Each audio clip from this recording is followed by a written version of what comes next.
Hello students, today we are going to start a new chapter, that is Unit 18 of Science, Management of Natural Resources. In this chapter we will be learning about how to manage our natural resources so that we can use it for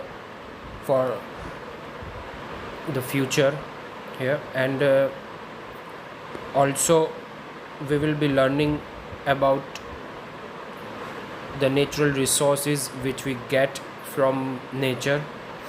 So let's begin with the chapter. That the man depends on the nature for his requirement, means one have to depend on the nature for our requirement, like air, water, light, habitat, food and clothes. Our increasing demand of energy as a result of our cultural evolution, development of agriculture and technological advances is fulfilled by the earth. जैसे जैसे cultural development होता है, agriculture में development होता है और technology भी advance होती है, तो ये सारी डिमांड पूरी करने के लिए हमको एनर्जी चाहिए. वो एनर्जी हमको कुदरत से मिलती है. The natural occurring resources which cannot be created by man are termed as a natural wealth. तो यहाँ पे क्या कहते हैं कि जो कोई भी रिसोर्सेज हम खुद नहीं बना सकते हैं और जो हमें नेचर से मिलती है उसको हम नेचुरल रिसोर्सेज कहते हैं. तो ये एक डेफिनेशन होगी नेचुरल रिसोर्सेज की, डिफाइन नेचुरल रिसोर्सेज और डिफाइन नेचुरल वेल्थ. में क्वेश्चन आता है तो हम आंसर्स यही लिखेंगे कि resources which we get from the nature is called natural resources. Those components of the atmosphere, hydrosphere and lithosphere which can be used for the maintenance of a life are called natural resources. जो कोई भी components हमको atmosphere में से, hydrosphere में से और lithosphere में से जो मिलते हैं उसको हम नेचुरल रिसोर्सेज कहते हैं, जिससे हम अपनी लाइफ मेंटेन करते हैं. For example water we get from the hydrosphere, land we get from the lithosphere, forest, mineral, plants and animals, these all are the stuffs which we get from the atmosphere, hydrosphere and lithosphere.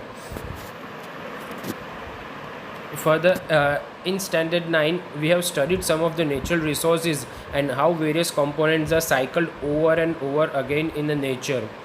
In this chapter we shall study some of the natural resources like forest, wildlife, coal and petroleum, and how these resources are to be managed for sustainable development. Let's begin with how we should make the use of natural resources. means हमें natural resources को कैसे use करना चाहिए.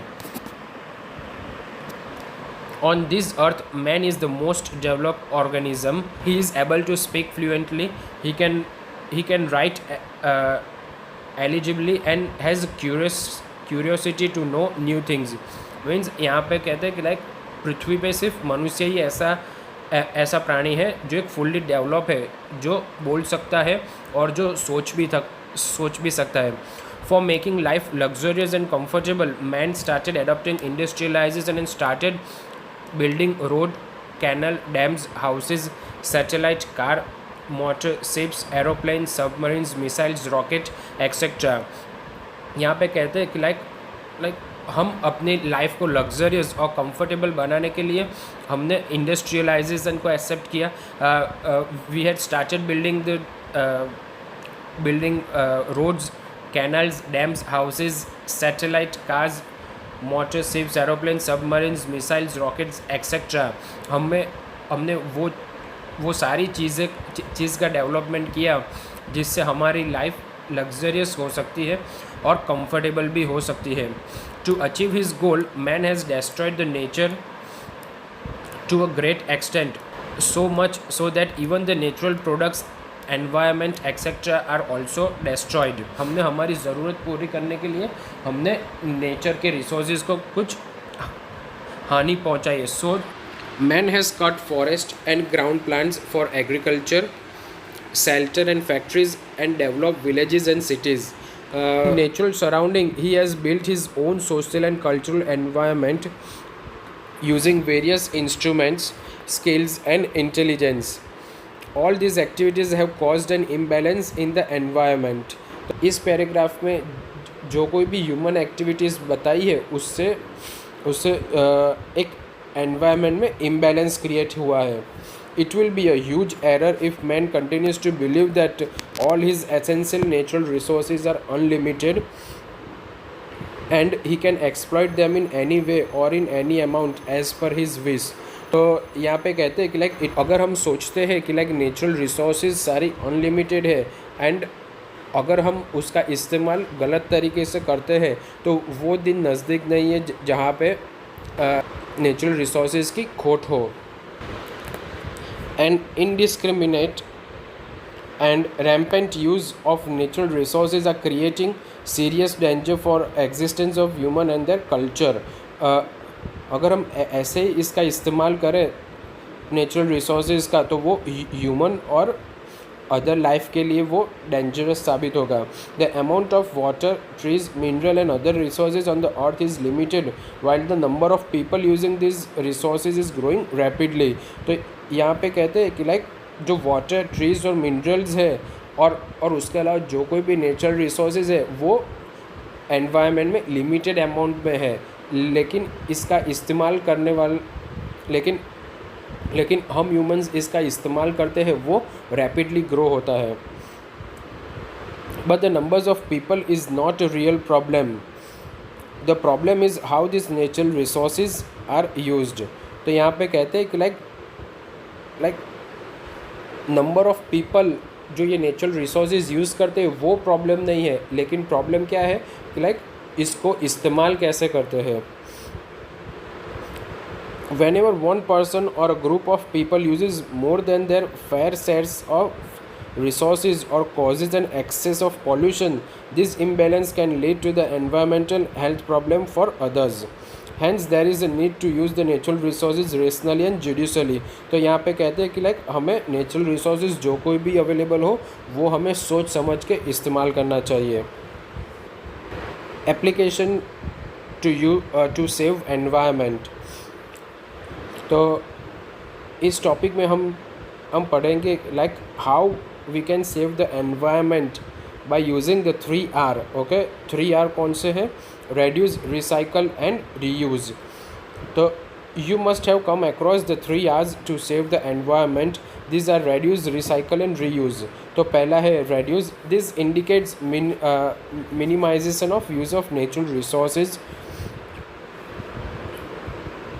One can save electricity by switching off unnecessary lights and fans. तो यहाँ पे कहते हैं कि लाइक यहाँ पे रेड्यूस का मीनिंग क्या होता है कि लाइक हमको नेचुरल रिसोर्सेज का कम से कम मात्रा में उपयोग करना चाहिए. One can save electricity by switching off unnecessary lights and fans. Water can be saved by avoiding misuse and wastage of water by repairing the leaking taps और even by developing a proper distribution system of water of available water. पानी एक natural resources है जिसको हमें misuse और wastage होने से बचाना है. We can reduce the use of LPG by making the use of solar cooker for cooking food. यहाँ पे कहते हैं कि लाइक जो LPG गैस होता है जो हम घर में यूज़ करते हैं तो वो भी हम सेव कर सकते हैं, लेकिन कैसे? By making the use of solar cooker for cooking the food. If the mineral resources are use sensibly and repeatedly, mining and dredging for their such can be reduce. अगर मिनरल रिसोर्सेज को हम सोच समझ के इस्तेमाल करें तो हम वो नेचुरल रिसोर्सेज हम लंबे समय तक यूज़ कर सकते हैं. रिसाइकल. सेकेंड है recycle means to reuse it again. Okay, तो यहाँ पे देखते हैं like plastic, papers, glass, metals and scraps produced by industries can be melted at appropriate temperature and new material can be produced. तो यहाँ पे कहते हैं कि लाइक जो plastic, papers, glass, metal and scraps होते हैं वो इंडस्ट्री में एक अप्रोप्रिएट टेम्परेचर पे मेल्ट करके हम उसको नए शेप्स और नई चीज़ें बना सकते हैं. This process is known as recycling. इस प्रोसेस को हम कहते हैं रिसाइकलिंग. तो यहाँ पे रिसाइकलिंग का मीनिंग क्या हुआ? लाइक दोज प्रोसेस लाइक यहाँ पे रिसाइकलिंग का मीनिंग क्या हुआ कि लाइक जो चीज़ हम बार बार यूज़ कर सकते हैं, उसको रिसाइकल कहते हैं. मीन्स दो स्टफ्स और those things which we can reuse it again is called recycling. In order to recycle, we first need to segregate our waste so that the materials that can be recycled is not dumped along with other waste.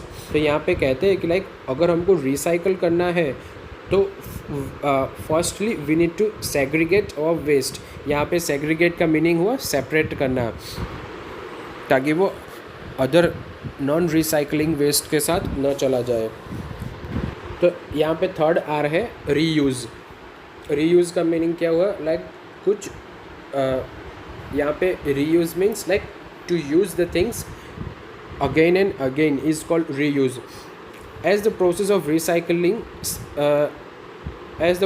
recycling uses some energy, the method of reuse is always considered better. यहाँ पे कहते हैं कि like recycling process कोई भी stuff या किसी भी वस्तु को रिसाइकल करने के लिए थोड़ी सी उसमें एनर्जी वेस्ट होती है.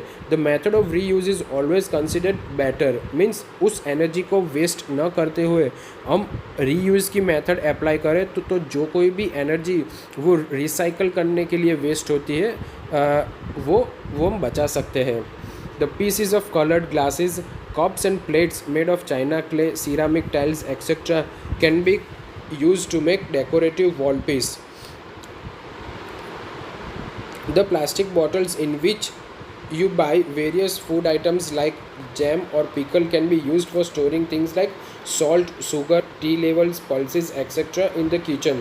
तो यहाँ पे कहते हैं कि लाइक जो प्लास्टिक बॉटल्स हम जैम और पिकल के लिए यूज़ करते हैं, लाइक जिस प्लास्टिक बॉटल में हम जैम और पिकल बाई करते हैं, जब वो ख़त्म हो जाए तो